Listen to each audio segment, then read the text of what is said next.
Brendan Gibbons is the environmental reporter for the Rivard Report. John MacCormack, reporter for the San Antonio Express News, and this is The Conversation Continues.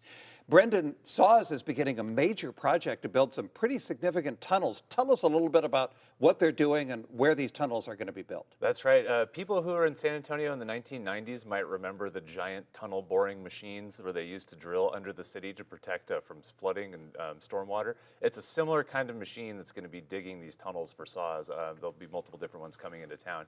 Probably what's been billed as the costliest and most complex sewer project in San Antonio history is going to be this massive 5-mile tunneling sewage line around Lackland Air Force Base to make room for a larger sewage network that's going to serve about 500,000 people. And all of this is necessary because that's a major choke point in the SAWS sewage network, and it's a big environmental issue because there's frequent raw sewage spills into Leon Creek on that side of town from that line. Mm-hmm. So this is supposed to alleviate that problem and make more room in the system.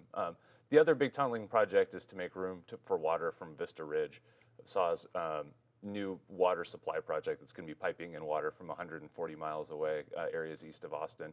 Up in the Stone Oak area, they're going to be drilling two ends of a tunnel that will come together to make room for the pipe for Vista Ridge. So two very big growth-related water and sewer projects here. John, you just came back from Piedras Negras, where you were covering the effort of the refugees to get into the United States. We've heard a lot of rhetoric from President Trump and his supporters about who these people are. They're invaders, they're dangerous. You've met with these people. Who are they? Well, I met with a half a dozen out of 1,700. So with that as a qualifier, it was my impression that most of them were poor people who had reasonable fears of living in violent countries and who were coming north to work. Now, there may have been bad actors in the mob, and apparently there were some because some are being turned back by the Mexicans. But my impression was that they were basically just poor people who were coming from violent, impoverished circumstances. So they are focused on coming to the United States. Mexico has offered them refugee status and has even offered some of them jobs down in Chiapas.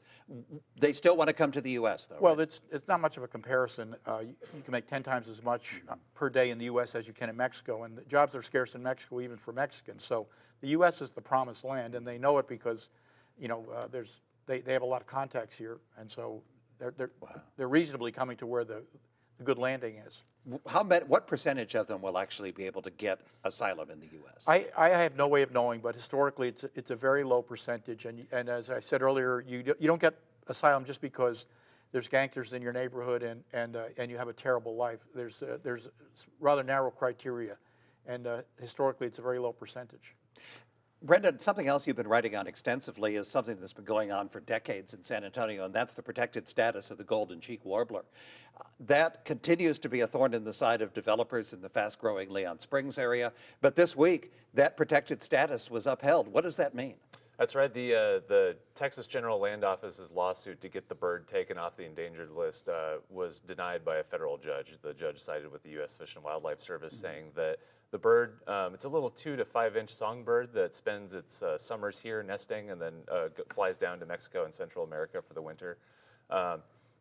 They say that it still faces too many threats to its habitat to take it off the endangered list, and that's really from urban-suburban sprawl in the Austin to San Antonio area. They nest in the kind of hill country landscape that we see like on our city's northern fringes, and as that starts to go under the blade for new developments, they're saying that the bird still deserves that kind of enshrined in the Endangered Species Act protected status. So that's going to cause some more problems for developers and also potentially some relief for the military up at Camp Bullis. Well, I think what gets lost in this discussion a lot is that there's a lot of ways for actually landowners to make some money off of the golden cheek warbler by enrolling their land as conservation and preserve land. There's different land swapping mechanisms out there. One of the best known ones was in Austin and Travis County, where basically they would allow developers to build on warbler habitat in exchange for paying a little bit of money to preserve new land elsewhere. And that's usually goes to families who want to keep their land natural in some way, but still want to kind of offset the costs of owning it.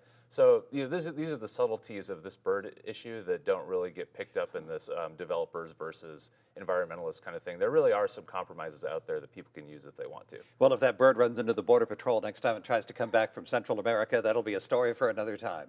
Brendan Gibbons is the environmental reporter for the Rivard Report. John MacCormack is a reporter for the San Antonio Express News. Thank you both for joining us today on The Conversation Continues. Welcome.